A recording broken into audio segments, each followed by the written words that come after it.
이 시간 함께 기도 드리시면서 2023년 8월 13일 예배 드리시겠습니다. 기도하겠습니다. 사랑이 많으신 하나님 아버지 감사합니다. 저들에게 귀하고 거룩한 주일을 허락하시고 지난 일주일 또 지나간 삶을 살아오는 동안 하나님의 축복과 인도하심을 감사와 영광을 드립니다. 지금 지구상 곳곳에서는 신음하며 아파하는 당신의 백성들이 있사오니 자비와 긍휼을 베풀어 주시옵소서.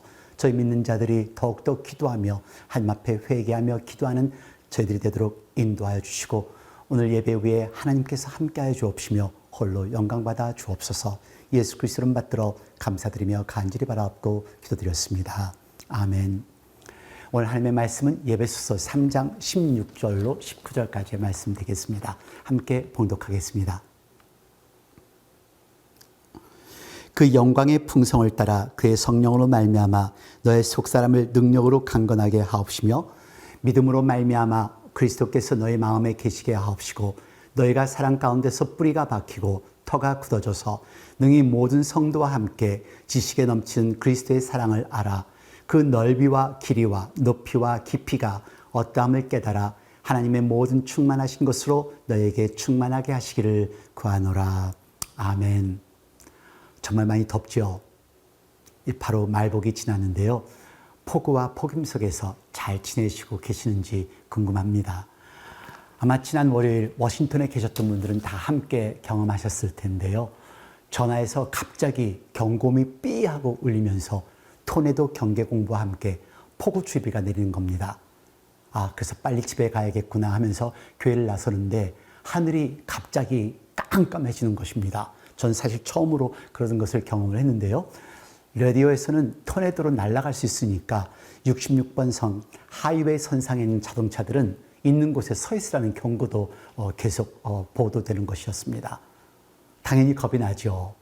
그러더니 바람이 불기 시작하면서 빗방울이 내리치기 시작을 합니다. 다행히도 거의 집에 와서 하늘에서 구멍이 난 듯 비바람이 몰아치는데 정말 무섭습니다. 여러분들은 어떠셨어요? 괜찮으셨어요? 특히 한국에 계신 분들은 태풍 카눈 때문에 고생 많이 하셨는데요. 다들 괜찮으세요? 피해가 없으셨으면 좋겠습니다. 이럴 때일수록 더욱더 기도해야겠다는 그런 생각뿐인데요. 우리 더 열심히 기도할 수 있는 저와 여러분이 되기를 바랍니다.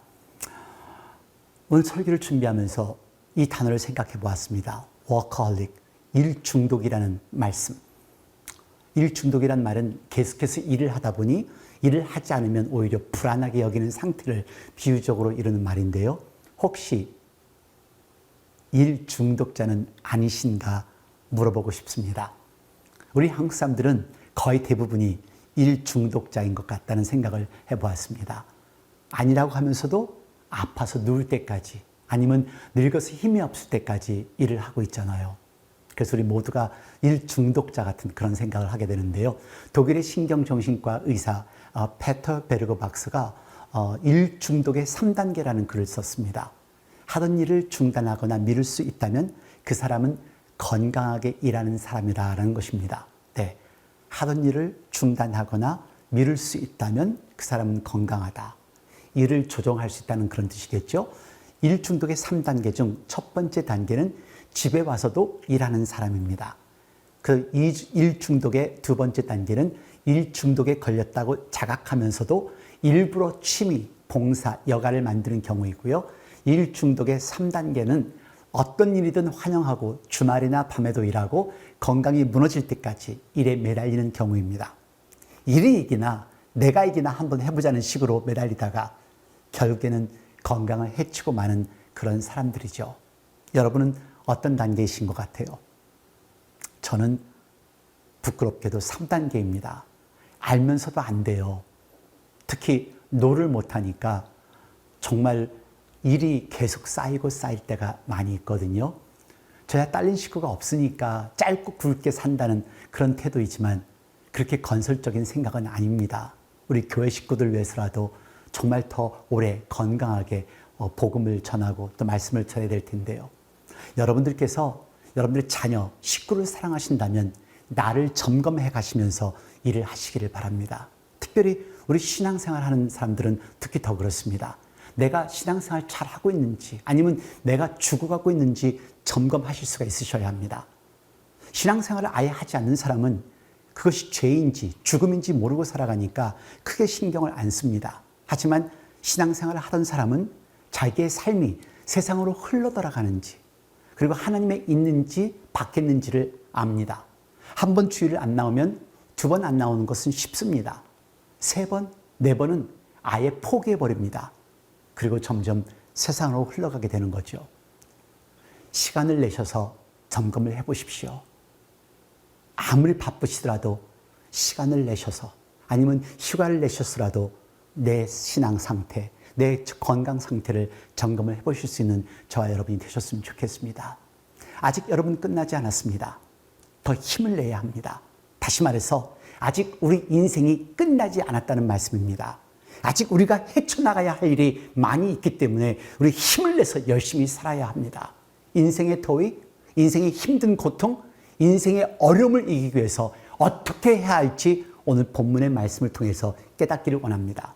여러분, 지난주 설교를 들으신 후에 많은 것을 버리셨어요? 네, 지난주 설교 기억나세요? 나를 괴롭히는 내 속에 있는 영적인 쓰레기인 죄, 그리고 영적인 쓰레기인 부정적인 감정들이요. 비우셨어요?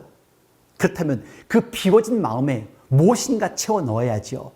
네, 그 채워 넣어야 할 것이 바로 오늘 본문의 말씀입니다.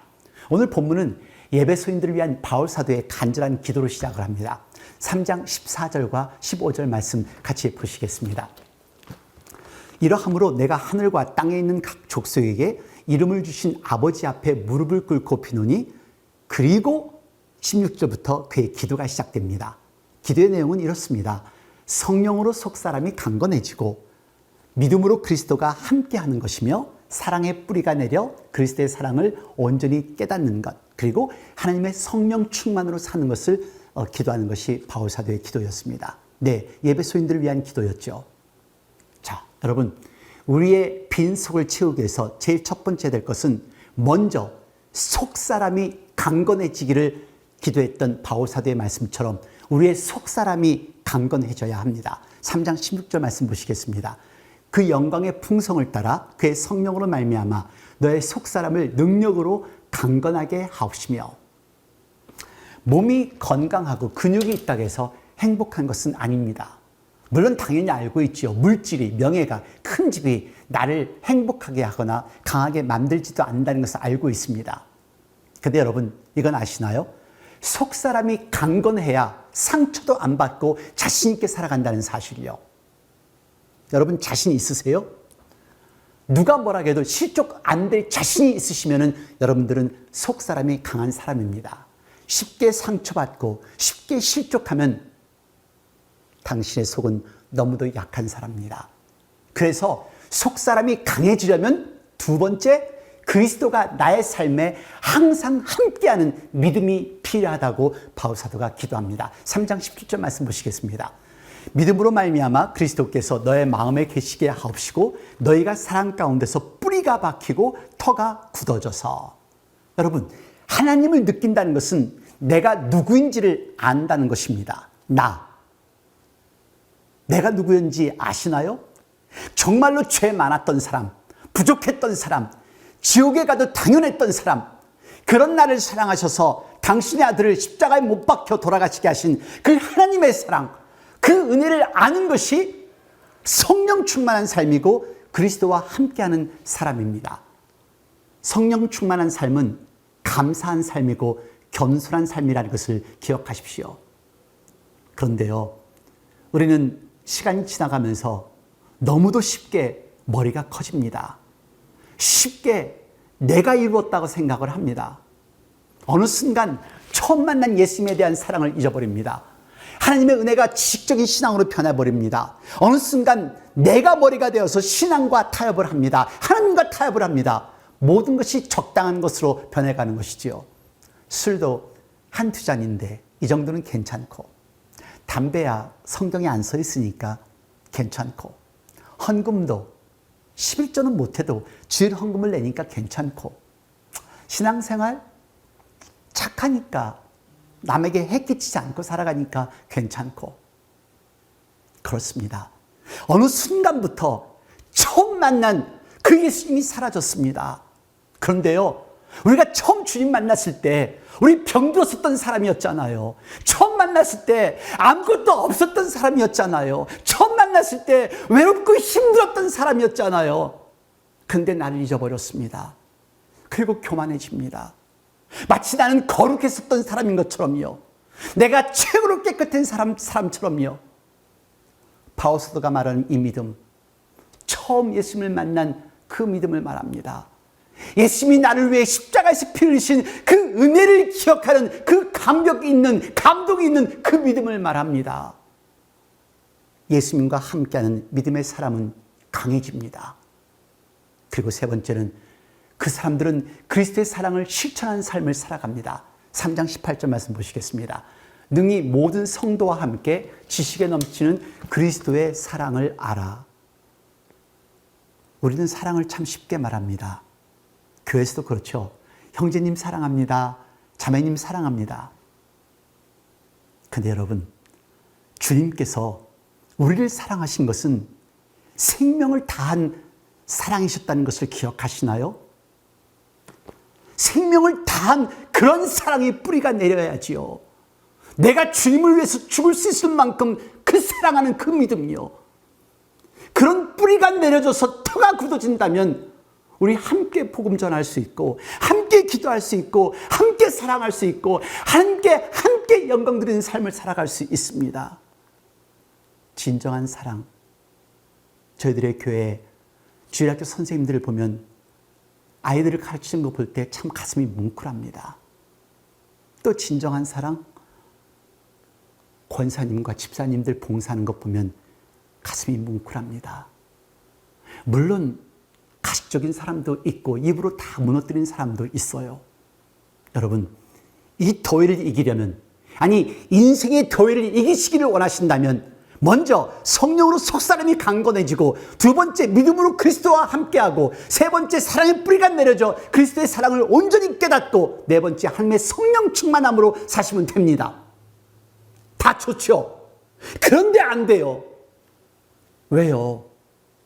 어떻게 해야 할까요? 어떻게 해야 속사람이 강건해지고 믿음으로 그리스도와 함께하고, 어떻게 해야 사랑의 뿌리가 내려지고, 어떻게 해야 성령 충만하게 살 수 있을까요? 그래서 여러분들께 결론을 내립니다. 한적한 곳으로 가십시오. 네, 한적한 곳이요. 조용한 곳이요. 마가복음 6장 31절과 32절 말씀 보시겠습니다. 이르시되 너희는 따로 한적한 곳에 와서 잠깐 쉬어라 하시니, 이는 오고 가는 사람이 많아 음식 먹을 겨를도 없음이라. 이에 배를 타고 따로 한적한 곳에 갈세. 한적한 곳으로 가십시오. 조용한 곳으로 가십시오. 하나님과 대화할 수 있는 곳에 가십시오. 하나님을 만날 수 있는 곳에 가십시오. 조용한 곳에, 한적한 곳에 가셔서, 그리고 나를 돌아보십시오. 전화기도 꺼놓으십시오. 당신이 하루 전화를 받지 않는다고 해서 세상이 무너지지는 않을 것입니다. 하나님과 함께하는 시간을 가져보세요. 아니, 그 시간도 부담스러우시다면 내가 살아있다는 것에, 내가 지금 호흡하고 있다는 것에, 내 사랑하는 식구들이 있다는 것에 감사할 수 있는 요소들을 한번 찾아보세요. 지금 너무 바쁘시잖아요. 일 중독자처럼 일하시잖아요. 나는 중독자가 아니라고 하면서도 일 중독자처럼 일하시고 계시잖아요. 쓰러질 때까지요. 일상생활에서 잠시 휴가를 가져보십시오. 나를 돌이켜보며 하나님을 만나는 시간을 가져보십시오. 그리고 내 가정을 돌이켜보십시오. 내 자녀가 하나님 안에 올바르게 서 있는지, 믿음 생활을 올바르게 하고 있는지 점검해 보십시오.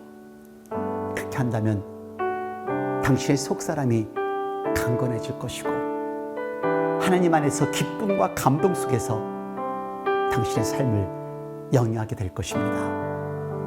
성령 충만을 위해서는 말씀을 읽고 듣고 먹고 그리고 기도 생활을 하는데 너무 바빠서, 너무 시간이 없어서, 일이 많아서, 피곤해서 못하시잖아요.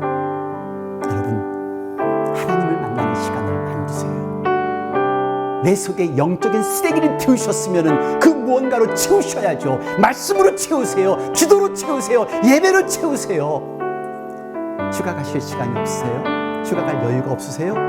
그렇다면 수요 예배, 금요 기도에 오세요. 밤하늘의 별을 보며 벌레 소리 들으며 여름밤의 벌레 소리보다 더 크게 찬양해 보세요. 그리고 하나님께 외쳐보세요. 하나님, 저를 불쌍하게 여기시옵소서. 하나님, 응답하시옵소서. 그럴 때 하나님이 들으시고 응답해 주십니다. 내 삶이 변화되고 기도의 응답을 받는 기적을 체험하게 된다는 사실을 기억하십시오. 일 중독자가 아니시면 한적한 곳에서 기도하십시오. 그리고 하나님의 음성을 들으십시오. 그 음성, 그 말씀, 그것이 능력으로 변하여 나의 삶을 채우시는 하나님의 놀라운 기적을 체험하시게 될 것입니다. 그럴 때 인생의 더위, 인생의 어려움, 역경을 극복할 수 있습니다. 기도하시겠습니다. 하나님 아버지, 저희들 하나님의 은혜로 이렇게 살아있다는 것을 알면서도 너무 일이 많아 여유가 없어, 시간이 없어 하나님께 더 기도하지 못하고 예배드리지 못하고 찬양하지 못하는 것을 깨닫습니다. 이제 저희들의 삶 속에서, 저희들의 하루의 삶 속에서 시간을 내어서, 아니 시간을 만들어서라도 하나님께 다가와 예배드리며 기도하며 찬양할 수 있는 저희들이 되도록 만들어 주옵소서. 그래서 내 속이 강건해지고 우리 주님과 항상 함께하며 성령 충만하게 삶을 살아가는 저희들이 되도록 만들어 주시옵소서. 지금 이 시간은 우리 주 예수 그리스도의 은혜와 아버지 하나님의 놀라우신 사랑과 성령의 무한하신 교통하심이 이제 하나님 안에서 강건해지기를 원하는, 하나님과 함께하기를 원하는, 성령 충만하기를 원하는 당신의 귀한 사랑하는 아들, 딸 머리 위에, 가정 위에, 직장 위에, 저들의 교회와 저들의 살고 있는 나라들과 지금 이 시각에도 환자를 돌보는 모든 의료진들과 전 세계 곳곳에서 말씀을 전하는 목사님과 선교사님들, 자유와 평화를 싸우고 있는 미국 병사들 머리 위에 영원토록 함께 하시옵소서. 아멘.